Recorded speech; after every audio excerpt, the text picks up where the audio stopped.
বাংলাদেশে বিগত দিনে জামাত ইসলামী নেতৃবৃন্দের ফাঁসি কার্যকর হয়েছিল। আমি একজন ইতিহাসের ছাত্র সে বলতে চাই, এই ফাঁসি কার্যকর করার পিছনে আওয়ামী লীগের ভূমিকা ছিল 40 ভাগ, বাকি 60 ভাগ ভূমিকা ছিল এই প্রথম আলো, এই ডেইলি স্টার, এই 71 টিভি, এই শাহরিয়ার কবির, এই মুন্তাসির মামুন, এই 21 বইমেলা। এটা এখনো জামাত শিবির ভাইরা বুঝে না এই জিনিসটা ভালো করে। সাপের লেজে আমরা আঘাত করেছি, সাপের মাথায় আঘাত পড়ে নাই। এই দেশে ইসলামকে বিজয়ী দেখতে চাইলে আপনাকে সেকুলারিজমের সাংস্কৃতিক মাথা ভেঙে দিতে হবে। ধর্মনিরপেক্ষবাদের যে সংস্কৃতি দাঁড়িয়েছে, এই সংস্কৃতি ধর্মনিরপেক্ষ সংস্কৃতির যেই মাথা, সাপের মাথায় গুড়িয়ে দিতে হবে। এটা আপনি নতুন বাংলাদেশের স্বপ্ন দেখেন, যেই বাংলাদেশে এখনো পর্যন্ত সমস্ত ইসলাম বিদ্বেষী মিডিয়া বহাল তবিয়তে রয়েছে। কোন মিডিয়া নিষিদ্ধ হয় নাই, নিষিদ্ধ হয়েছে কিসের? বিপ্লবী সরকার। কেন বিপ্লবী সরকার হয় নাই? বিগত 16 বছর আরো আগে থেকে ঘাতক দালাল নির্মূল কমিটি নিষিদ্ধ হয়েছে বাংলাদেশে। এই সংগঠনকে অনতি বিলম্বে নিষিদ্ধ করতে হবে। রাজশাহীর এই জনসমুদ্র থেকে আমি দাবি দিচ্ছি, আওয়ামী লীগকে নিষিদ্ধ করার আগে, ছাত্রলীগকে নিষিদ্ধ করার আগে তাদের যেই গুরু সংগঠন, আদর্শিক গুরু সংগঠন উদীচী নিষিদ্ধ করতে হবে। আপনার একমত কিনা এটার সাথে? এখন আওয়াজ বন্ধ হয়ে গেছে। উদীচী, এই দেশে উদীচী হলো ভারতের সাংস্কৃতিক হাত। এই হাত দিয়ে আপনাকে তারা জবে করবে। আপনাকে ঘাতক দালাল নির্মূল কমিটি নিষিদ্ধ করতে হবে। তারপর আওয়ামী লীগ নিষিদ্ধ করার কথা পর আসবে। সেটা এই সাংস্কৃতিক সংগঠনগুলো ন্যারেটিভ তৈরি করেছে, বয়ান তৈরি করেছে, মানুষের মগজ ধোলাই করেছে। ডিজিএফআই, এনএসআই, এসপি, গোয়েন্দা সংস্থা, আর্মি, পুলিশ, প্রশাসন, আমলা, সচিব, রাজনীতিবিদদের মাথা নষ্ট করেছে এই সাংস্কৃতিক জগতের পান্ডারা। মিডিয়ার লেভেল দিয়ে তারা এটা করেছে। তারা কিন্তু দমে যায়নি, দমে গেছে তারা। আপনার লড়াই এখনো বাকি আছে আমার ভাইয়েরা। হাসিনার বিদায়ে আপনারা তো অল্প তুষ্ট হয়ে যাইয়েন না, আনন্দ উদ্বেলিত হইয়েন না। আপনারা এদের 20 দাঁত ভেঙে দিতে হবে। এদের এক শাহরিয়ার কবির গিয়েছে, এখনো প্রত্যেকটা বিশ্ববিদ্যালয়ে আমি জানি শাহরিয়ার কবিরদের, মুন্তাসির মামুনদের, জাফর ইকবালদের তার প্রত্যেকটা বিশ্ববিদ্যালয়ে বহাল আছে। তারা এখনো, তারা আপনাদের শিক্ষার্থী, আপনাদের ক্লাসমেট, বেসমেট, তারা আপনাদের টিচার, তারা আপনাদের ফ্যাকাল্টির, তারা মেম্বার, চেয়ারম্যান, তারা এখনো পর্যন্ত। সুতরাং ছাত্ররা ক্লান্ত হলো, বৈষম্য বিরোধী ছাত্র আন্দোলন ক্লান্ত হলো, তৌহিদের সৈনিকরা ক্লান্ত হয়নি। আমাদের নবী গারে হেরা থেকে, আমার ভাইয়েরা, আমরা আল্লাহর জমিনে ইসলাম প্রতিষ্ঠার স্বপ্ন দেখি। এই স্বপ্ন আমরা যারা দেখি সবাই আমরা ভাই ভাই। তবলিগ জামাত আমাদের ভাই, এতাহাতি হোক, ওয়াজাহাতি হোক, সকলে ইমানদার। চরমোনায় আমাদের ভাই, জামাত শিবির এরাও আমাদের দ্বীনি ভাই। এবং সালাফি ঘরানা যারা রয়েছে তারাও অবশ্যই আমাদের ইমানের ভাই, আদর্শের ভাই। হানাফি যারা আছে তারাও আমাদের ভাই। আমরা সবাই আল্লাহর জমিনে আল্লাহর দ্বীনকে প্রতিষ্ঠিত করার স্বপ্ন আমরা সবাই দেখি। আগামী দিনে আপনারা সকলে সতর্ক থাকবেন। যেই চক্রান্ত হবে সেটা হলো মুসলমানদের কাতারকে বিভক্ত করে দেওয়ার চক্রান্ত। আজকে আমাদের এই জমায়েত আমাদের ইমানি বন্ধনের জমায়েত, এবং আমরা স্বপ্ন দেখি ইসলামকে পরিপূর্ণভাবে এই জমিন আল্লাহর, এই জমিন কোন তাগুতের জমিন নয়।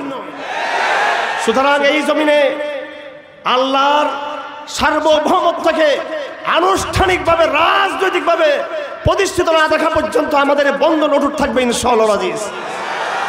আমরা যারা আজকে এখানে সমবেত হয়েছি শুধু আনুষ্ঠানিকতার কারণেই সমবেত হই নাই, আদর্শের কারণে আমরা একত্রিত হয়েছে এখানে।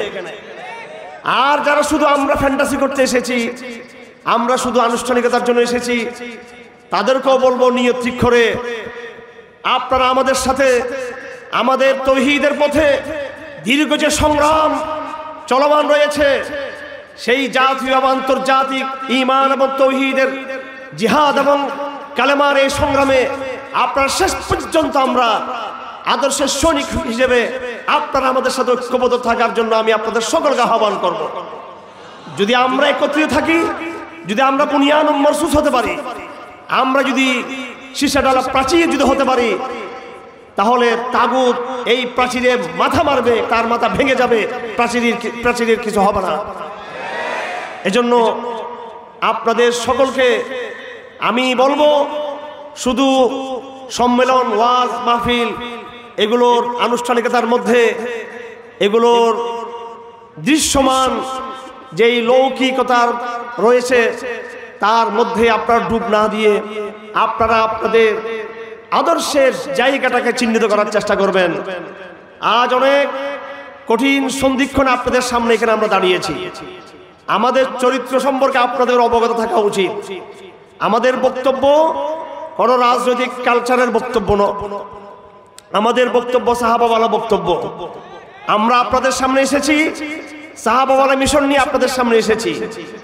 আমরা এখানে দেখব না আমাদের অডিয়েন্সের লোক কয়জন, আমরা এটা দেখব না আমার ডানে বামে পাশে সামনে পিছনে আমার সঙ্গীরা কয়জন রয়েছে এবং আমি সেলিব্রিটি হচ্ছি কিনা, আমার সমর্থক গোষ্ঠী আমাকে নিয়ে কিরকম বিনোদন করছে, সেটা আমাদের দেখার বিষয় নয়। আমাদের দেখার বিষয় হলো আমরা কতটুকু সত্য কথা জনগণের সামনে আল্লাহর কাছে আল্লাহর পক্ষ থেকে পৌঁছে দিতে পারতেছি, এবং সেই সত্য কথাটুকু যেগুলো আমরা মানুষকে বলি সেই সত্য কথা আমরা নিজেরাই বাস্তবায়ন করছি কিনা, সেই বিবেকের দায়বদ্ধতা থেকে আজকে আপনাদের সামনে আমরা এখানে দাঁড়িয়েছি। আমার ভাইয়েরা, আমি আপনাদের জন্য দোয়া করি আল্লাহ যেন আপনাদেরকে নিয়ত শুদ্ধ করে দেন দ্বীনের পথে।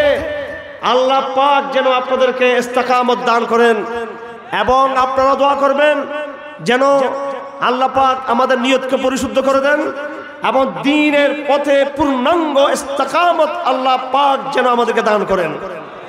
আমার ভাইয়েরা, আমরা কালেমা সবাই উচ্চারণ করেছি, কালেমার মর্ম মানে কিন্তু আমরা সবাই বুঝি নাই। কালেমা আমরা উচ্চারণ করেছি, এটা ট্র্যাডিশনাল ঐতিহ্যবাদী উচ্চারণ, কিন্তু আমাদের কালেমার উচ্চারণের পিছনে আমাদের এমন সংগ্রামী আদর্শিক চেতনা কার্যকর নেই যেই সংগ্রাম এবং আদর্শের চেতনা আমাদেরকে তাগুতের মুখোমুখি করবে। আফসোসের সাথে বলতে হচ্ছে, আমরা যেই কালেমা আজ পড়ি সেই কালেমার ব্যাখ্যায় আমরা শুধু ১৫০০ বছর আগের আবু লাহাব আবু জাহেলের শিরককে আমরা ইন্ডিকেট করি, কিন্তু বর্তমান সময়ের আন্তর্জাতিক বিশ্ব ব্যবস্থার এবং দেশের জাতীয়তাবাদী যেই শিরকগুলো রয়েছে সেগুলোকে আমাদের কালেমা কিন্তু ইন্ডিকেট করে দিচ্ছে না যে কালেমা আমরা উচ্চারণ করি। এটাতেই পার্থক্য হয়ে যাচ্ছে সাহাবে কেরামদের সাথে আমাদের। সাহাবে কেরাম যখন বলেছেন আশহাদু আল্লা ইলাহা ইল্লাল্লাহ ওয়া আশহাদু আন্না মুহাম্মাদুর রাসূলুল্লাহ, পরিষ্কার ফিকহের কিতাবে লেখা আছে, তাফসিরে লেখা আছে, আগে কোন মুসলমান যদি নৌ মুসলিম নতুন কোন মানুষ যদি মুসলমান হওয়ার ইচ্ছা পোষণ করত তখন তাকে দুটো ঘোষণা দিতে হতো। একটা হলো আলওয়ালা, একটা হলো ইতিবাচক ঘোষণা। একটা তাকে সাক্ষ্য দিতে হতো যে আমি সাক্ষ্য দিচ্ছি যে আল্লাহ ছাড়া কোনো ইলাহ নাই, আল্লাহ ছাড়া কারো দাসত্ব আমি মেনে নিব না, এটা তিনি ঘোষণা দিতেন। সাথে সাথে সেই সময় আল্লাহর দাসত্বের ঘোষণার পাশাপাশি ২ নম্বরে এটাও ঘোষণা দেওয়া তখন দরকার ছিল, এবং সেটা ঘোষণা দেওয়া হতো আগে যে আমি আল্লাহর উলুহিয়াত এবং রুবুবিয়াতের প্রতি আমার সর্বাত্মক সমর্থন স্বীকৃতি ঘোষণার পাশাপাশি আল্লাহর উলুহিয়ত এবং রুবুবিয়তকে চ্যালেঞ্জকারী সকল তাগুতের সাথে আমি সম্পর্ক ছিন্ন করার ঘোষণাও দিলাম। এটাও কিন্তু দরকার ছিল, সে সময় এটা ঘোষণা দেওয়া হতো।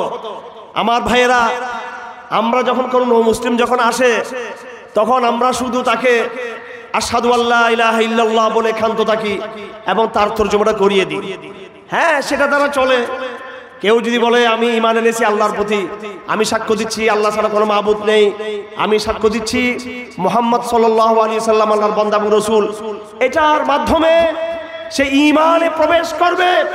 কিন্তু আমি একজন মুফতি হিসেবে, একজন নগণ্য দ্বীনের খাদেম হিসেবে, ইসলামের একজন, শরীয়তের একজন সামান্য তালেবুল ইলম হিসেবে আমি হাজারো লক্ষ উলামায়ে কেরামদের সামনে দ্ব্যর্থহীন ভাষায় এই ঘোষণা দিতে সক্ষম ইনশাআল্লাহ আজিজ। সেটা হলো, কোন ব্যক্তি যদি আল্লাহর রুবুবিয়তের প্রতি সেই সাক্ষ্য ঘোষণা যদি করে, কিন্তু মনে মনে আল্লাহর রুবুবিয়তকে চ্যালেঞ্জকারী তাগুতের প্রতি তার যদি সামান্য কোনো যদি তার সহমর্মিতা থাকে, সেই মুমিন হতে পারবেন না। বাহ্যত সেই মুমিন হবে, কিন্তু আল্লাহ পাক ওই সমস্ত ভণ্ড ঈমানদারদেরকে কোরআনে কারীমে স্পষ্টভাবে তাদের চরিত্রকে আমাদের সামনে তুলে ধরেছেন এবং তাদের জন্য একটি পরিভাষা আমাদেরকে আল্লাহ পাক ঘোষণা করে দিয়েছেন। সেটা হলো আল মুনাফিকুন মুযাবযাবিনা বাইনা যালিক লা ইলাহা ইল্লা ওয়ালা ইলাহা উলা। এরা হলো দৌদুল্যমান। হাদিস শরীফে আছে মুনাফিকের উদাহরণ হলো কাশাত, ছাগলের মতো। সে কখনো পালের এই দিকে যায়, কখনো পালের ওই দিকে যায়, একক ছাগলের মতো।